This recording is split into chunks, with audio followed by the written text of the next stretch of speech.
আমাদের পশ্চিমবাংলার বাঙালিদের লজ্জা কল্যাণ তিনি যেভাবে ভারতবর্ষের দেশের উপরাষ্ট্রপতি এবং কৃষকের ছেলে সমাজের প্রতিনিধি তাকে যেভাবে অপমান করেছেন, এই অপমানের বদলা শ্রীরামপুর লোকসভা কেন্দ্রের গণভোটাররা নেবেন। আমরা তার পার্লামেন্ট কেন্দ্রে আমি সাংসদ লোকেশ সহ আমরা সমস্ত হুগলির নেতারা থাকছি এই দাবিকে সামনে রেখে যে জনগণ তার নিজের লোকসভা কেন্দ্রে তার এই আচরণের নিন্দা করে। বিরাট মিছিল, বিরাট প্রতিবাদ মিছিল শুভেন্দু অধিকারীর শ্রীরামপুরে। প্রিয় দর্শক, আমি শফিকুল ইসলাম এবং আপনারা দেখছেন আরামবাগ টিভি। কল্যাণ ব্যানার্জি যে আচরণ করেছেন পার্লামেন্টের সামনে রাজ্যসভার চেয়ারম্যানকে উদ্দেশ্য করে, তার বিরুদ্ধে আজকে শুভেন্দু অধিকারীরা একটা প্রতিবাদ মিছিল করেছেন। দেখতে পাচ্ছেন হুগলির শ্রীরামপুরে, এবং সেখানে একটা ব্যাপক সাড়া পড়েছে।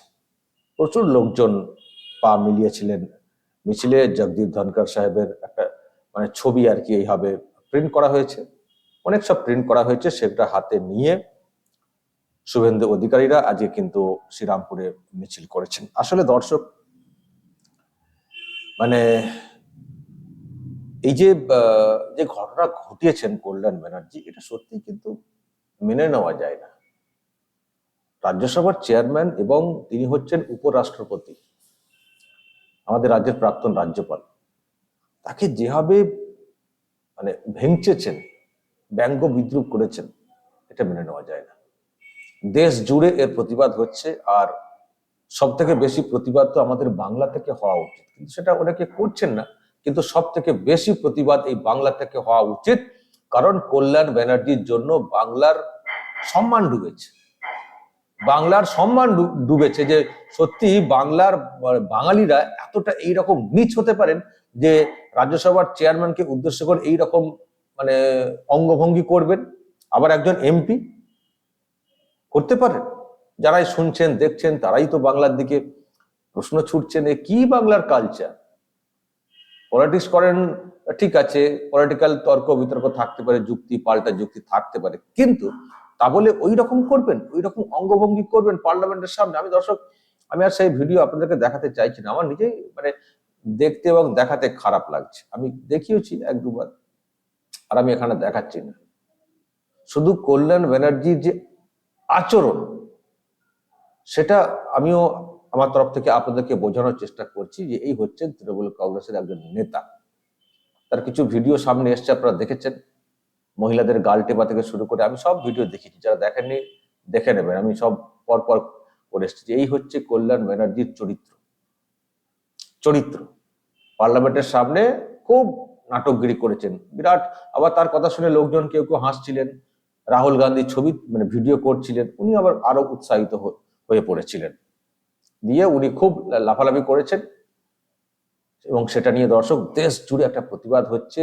জগদীপ ধনকর সাহেব এমনি জাট সম্প্রদায়ের কৃষক পরিবারের, তাকে এইভাবে এরকম করা, অঙ্গভঙ্গি করা বাংলাকে লজ্জায় ফেলেছে। এবং শুভেন্দু অধিকারীরা যেটা বলতে চাইছেন যে এর জবাব এই এলাকার মানুষকে দিতে হবে, যদি আর কি আবারও প্রার্থী হন, বা যেই প্রার্থী হন না কেন এই কেন্দ্র থেকে, আর এই সিম্বলে থাকা কাউকে এখানকার মানুষ যাতে জিততে না দেন সেটাকে নিশ্চিত করতে হবে। সেটাই হবে জগদীপ ধনখড় সাহেবকে সম্মান জানানো এবং কল্যাণ ব্যানার্জির এই কাণ্ডের প্রতিবাদ, এই কথা উনি কিন্তু বলেছেন। তো দর্শক, আজকে যে মিছিলটা হয়েছে দেখতে পাচ্ছেন, এমনিতেই প্রচুর শাসকের চাপ থাকে ওইসব এলাকাতে। কয়েকজন তো রয়েছেন তৃণমূল কংগ্রেসে, তারা তো অনেক সব কথা বলেন, কিন্তু তারপরেও যে মিছিলের যে বহর এবং শুভেন্দু অধিকারীকে ঘিরে যে উচ্ছ্বাস চোখে পড়েছে দর্শক, এটা অবশ্যই শাসকের কপালে ভাঁজ ফেলে দেওয়ার মতো। তাহলে কি শ্রীরামপুর সিটটা কি এবার চলে যাবে নাকি, মানে ভাঁজ ফেলে দেওয়ার মতো।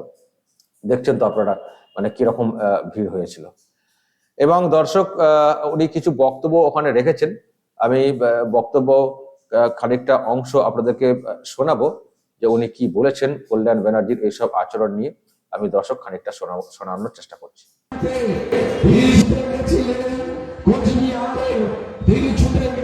নানা প্রান্তে সেই যে ত্রাতার ভূমিকায় জগদীপ ধনখড়ের ভূমিকা, সেই যে মমতা ব্যানার্জির যে রাগ ছিল, তৃণমূলের যে রাগ ছিল, সেই রাগকে চরিতার্থ করার জন্য এই পন্থা অবলম্বন করেছেন কল্যাণ ব্যানার্জি।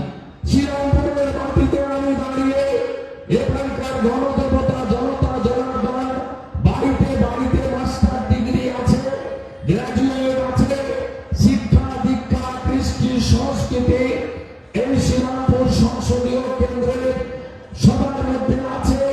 এখানকার মানুষ সচেতন, এখানকার মানুষ সংবেদনশীল। আপনারা একযোগে আমাকে বলুন যে কল্যাণ ব্যানার্জি আপনাদের সাংসদ যেটা করেছেন সমর্থন করেন কি করেন না? আপনারা লজ্জিত না লজ্জিত নয়? আমরা গোটা বাংলা বাঙালি লজ্জিত। এ কোন বাংলা?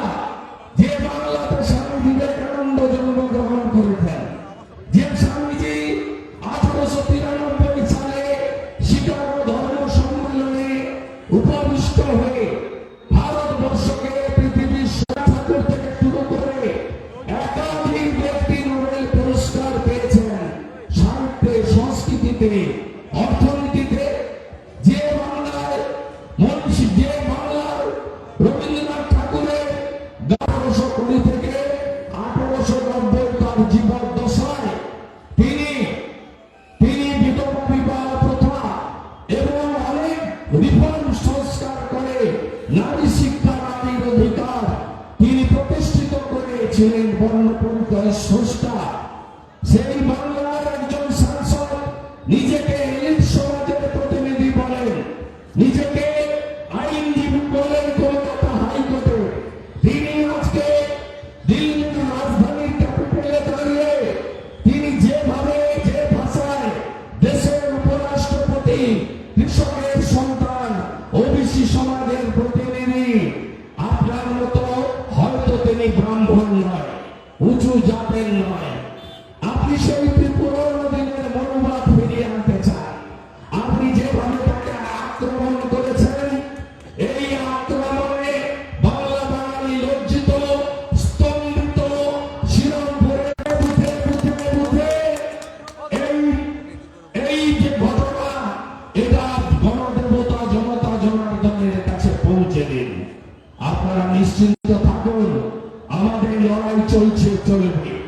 চোর মুক্ত বাংলা গড়ার লক্ষ্যে এবং চোরেদের রানী মমতা ব্যানার্জিকে এই বাংলা থেকে হটিয়ে বাংলার মানুষকে শান্তি দেওয়ার লক্ষ্যে ভারতীয় জনতা পার্টির যে লড়াই, এই লড়াই চলছে।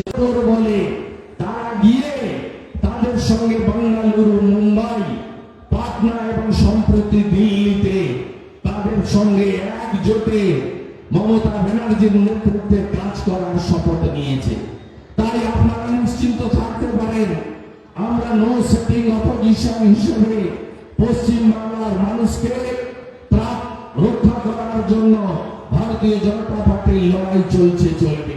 আমাদের সংবিধানের যে স্তম্ভগুলো আছে, শুধু সাংবিধানিক প্রধানের নয়, সংবিধানের বড় স্তম্ভ জুডিশিয়ারি। আজকে পশ্চিমবাংলার জুডিশিয়ারি পর্যন্ত আক্রান্ত হয়েছে। শুনলেন দর্শক, শুভেন্দু অধিকারী তিনি কল্যাণ ব্যানার্জি সম্পর্কেও বললেন এবং সেই সঙ্গে জুডিশিয়ারি আক্রান্ত সেটাও বললেন এবং যারা ওখানে ছিলেন কর্মী সমর্থক তাদেরকে আশ্বাস দিচ্ছেন যে এর যেটা চলছে এর পরিবর্তন হবেই। দর্শক কি বলবেন? যদি এইসব নিয়ে আপনাদের কিছু বলার থাকে অবশ্যই বলবেন কমেন্ট বক্সে এবং অবশ্যই দর্শক নজর রাখবেন আরামবাগ টিভিতে।